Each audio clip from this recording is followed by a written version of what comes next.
Ассалаумағалейкум, байланыста Муслим Муса. Бүгінгі сабаққа қош келдіңіздер.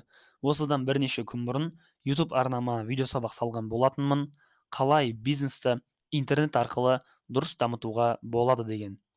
Яғни интернет арқылы клиент табу үшін Instagram, Facebook'та таргет реклама жасау қажет пе, немесе Google'да сайт жасап, контекстік жарнаманы жасау қажет пе деген сұрақтарға өзімнің тегін 7 минуттық видео сабағымда нақты жауап берген болатынмын. Бұл видео сабақты көрмегендер болса, оң жақ шетте жоғарыда қазір подсказка шығады, соның үстінен басып, видео сабақты көріп алсаңыздар болады. Осы видео сабақты YouTube-қа салдым. Сосын бірнеше уақыт өтті, комментарийға былай деп жазып жіберген екен. Бизнесімді интернет арқылы жарнамалаймын дейді. Бірақ клиент аз келіп жатыр. Не үшін олай болып жатыр? Мен не нәрсені қате жасап жатырмын? Өтініш, осы сұраққа жауап бере аласыз ба? Мүмкіншілік болса видео сабақ шығарсаңыз, көп рахмет деп. Мен айттым, жарайды, мен сізді түсіндім. Бұйырса жауабын видео сабақ ретінде шығарамын дедім. Қазір мінекей видео сабақты түсіріп жатырмын. Енді қараңыз. Мені жақсылап тыңдаңыз. Бизнесіңізге Instagram, Facebook'та таргет жарнамасын жасап жатырсыз. Және де Google'да контекстік жарнаманы жасап жатырсыз. Бірақ клиент аз келіп жатыр. Не үшін олай болып жатыр? Бұл мәселені шешу үшін 3 нәрсеге мән беру керек. Бұл мәселені шешу үшін 3-ақ нәрсеге мән беру керек. Бизнесті интернет арқылы жарнама жасауда көптеген бизнесмендер, көптеген начинающий бизнесмендер қазір мен айтатын төмендегі 3 маңызды нәрсеге мән бермейді.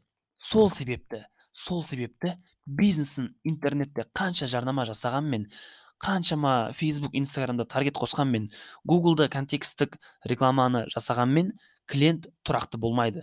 Яғни тұрақты түрде клиент таба алмайды, клиент аз келеді.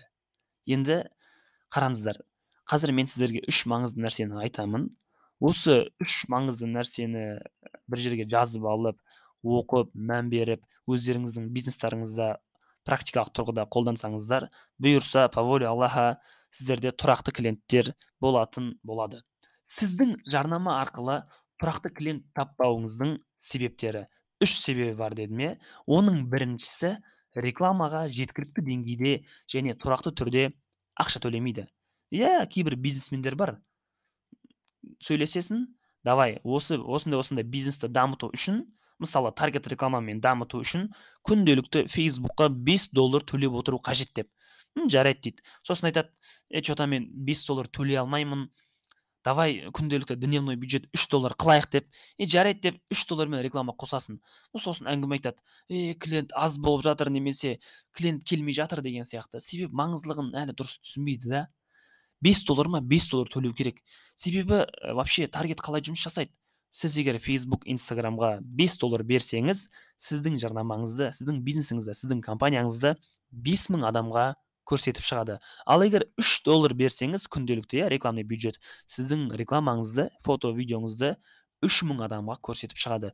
Сол себептен айтатыным, кейбір бизнестер бар, ол жерде $3 жеткіліксіз.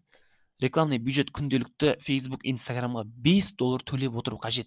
$3 төлеп нормальный результат алу қиын ол. Сосын мынандай нәрсе бар, тағы да айтатыным. Көбісі тұрақты түрде рекламаны қосып отырмайды.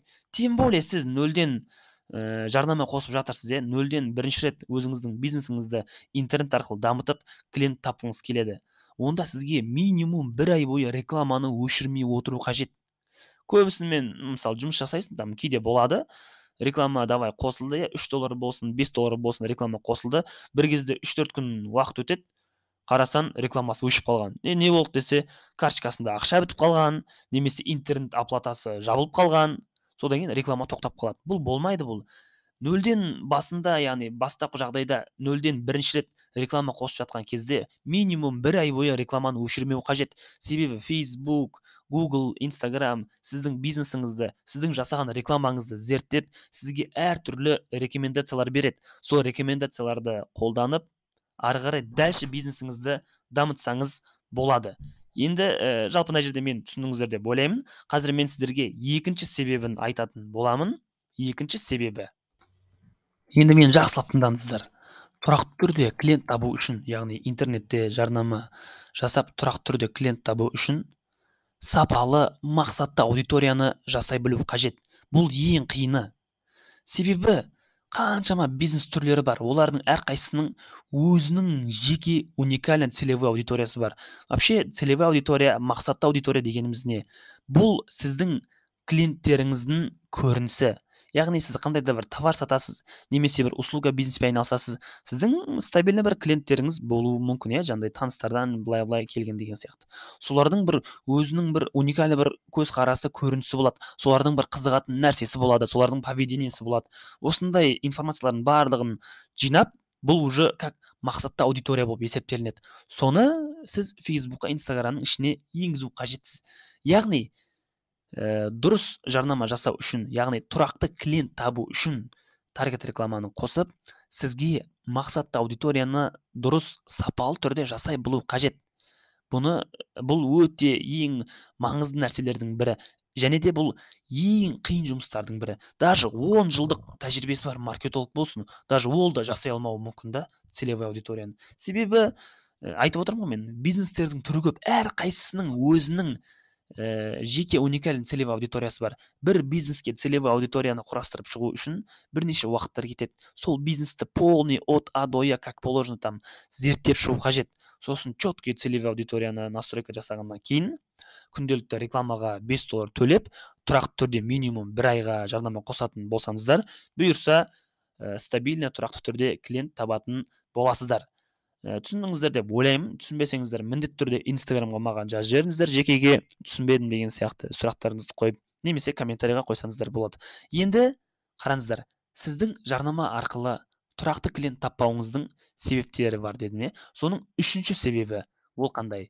Өтетін, клиенттің қызығушылығын оятатын рекламалық фото, видео жасау керек. Как попало там, болды, бизнесті давай реклама жасаймыз, и клиент табу керек, давай таргет қос, как попало рекламный фото, видео жасалынады. Олай болмайды. Бұл өте маңызды нәрселердің бірі.